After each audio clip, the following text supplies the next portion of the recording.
everyone! Today on the Plastic Canvas I'm going to show you a cheap alternative to Stirland Mud and other similar products that are usually used for basing.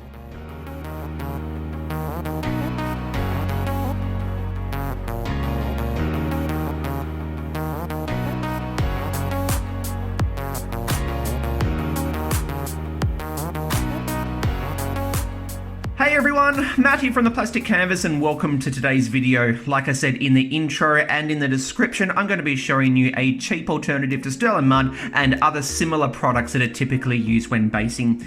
If you're not familiar with Stirland Mud, it is a Citadel texture paint that has a dark brown colour to it. It's quite thick, but still has quite a bit of malleability to it, and it does have a grit to it, so when it dries, it has the effect of a thick, coarse mud patch.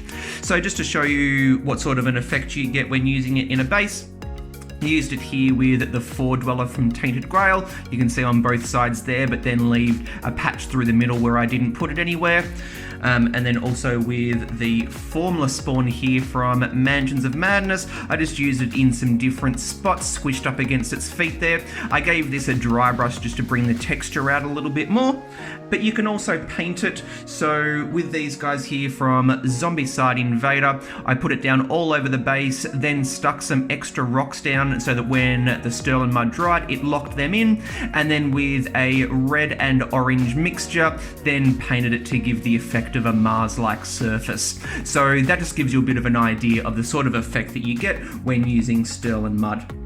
Now, I absolutely love this stuff. I use it on heaps of bases, but being a Citadel product, the downside is that it is quite expensive. Now, depending on where you are in the world is how much this costs, but for me, it's usually about $9.80, $9.90, somewhere around there, effectively $10 for a 24mm pot. So recently I was putting in a new paint order and I do need some of this, but before putting it in, I wanted to check to see online if there was anything similar that other people were using that gives the same effect but is a little bit cheaper. And I found on a few forums, a few people were mentioning this sort of stuff. So this is a gap filler. So this is used to fill cracks in plasterboard and similar wall sheeting like that. So I went and picked some of this up to give it a bit of a go. Now the reason why this was being mentioned quite a bit is because if we check out the, if I can get a bit of a look at it there, if you check out the consistency of it, it is quite thick. It's still got smoothness to it, so it's still got some malleability to it, but it's thick enough so that you can shape it to how you want and it will hold its form. And I got this one because I don't know if it says on it. Anyway, it does have some grit to it, so it won't dry with a completely smooth finish, but it will have more of a natural appearance than if it was a completely smooth one. So this here is 400 mils as opposed to 24 mils, and this one was only about $4 more. So per mil, this one is much, much cheaper. But the question though is, does it give a good enough effect? Is it a good enough imitation for Stirland Mud to be worth the money? Well, obviously, if I'm making this video, I think so. The similarity is really, really good. Obviously, you do need to paint this to get it the color of Stirland Mud, but I think that extra step is absolutely worth it when you consider how much more you get and how much cheaper it is. But before I show you how to use it when actually doing a base, I'm just going to take two blank bases. I'm going to put some Stirland Mud on one and then the gap filler on another, but I will also paint this brown and put a brown wash on it just to get it as close to the Stirland Mud as possible, and then we'll see how they compare when next to each other. Alright, so here's our side-by-side comparison. So one of these is done with just straight Stirland Mud and the other is the gap filler, then painted brown and finished off with a brown wash. Now I think in both cases these have done a really good job of recreating that thick mud, dirt looking patch that we're going for, which at the end of the day is what we use the Stirland Mud for. Now in this case, this one here on the right is the Stirland Mud and the one on the left is the gap filler. Now seeing as I think both of these have done such a good job of recreating that look, and even though they don't look exactly the same, for me it's a no-brainer to continue using the gap filler instead of the Stirland Mud when considering how much better value and how much cheaper the gap filler is. So I probably won't ever actually buy Stirland Mud again.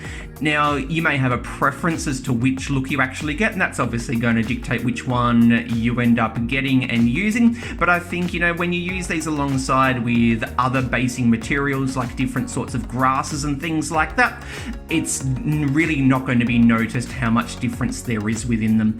But for me, this one definitely looks good enough to keep using the gap filler. So now what I'm going to do is use this Imperial Officer from Star Wars Imperial Assault, which is just a mini that I had lying around that needed to be based, and I'm going to use this guy to show you how I use the gap filler to do my typical outdoorsy generic just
Alright, so there's our Imperial Officer based, and you can see the effect that we've gotten here from the gap filler, which was then painted brown and then finished off with the brown wash over the top.